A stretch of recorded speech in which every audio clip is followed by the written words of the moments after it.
सबैभन्दा पहिला हामीले पिठोलाई मिचेर राखेका थियौं। Hello hi guys, hello. Gas बाल्यो, ग्यास बालेर कराई राखियो। अब तेल हाल्न सुरु भयो, तेल हालियो है गाइजहरु। हामीले चाहिँ एउटै कराईमा नहुने भएको हुँदा दुईवटा उसमा कराई ततायो, कराई तताएर तेललाई तताएर हामीले त्यसमा कोदोको पिठो राखियो। यसमा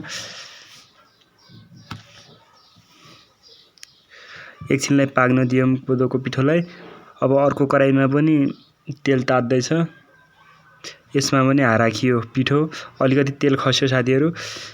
यसरी राखिसकेपछि अब केही समयपछि हामीले पन्युले यसलाई मिक्स गर्दै छौं। तेल र पिठोलाई आगोमा सानो मिडियम साइजको आगो राखेर हामी चाहिँ दुईजना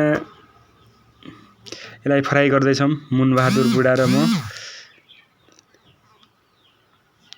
यसरी फ्राई हुँदैछ हाम्रो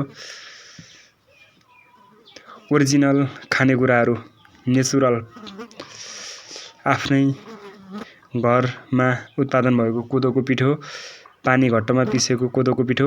र सम्पूर्ण साथीहरुले लाइक, शेयर, सब्स्क्राइब र यो साइडमा रहेको बटनमा थिचेर अलमा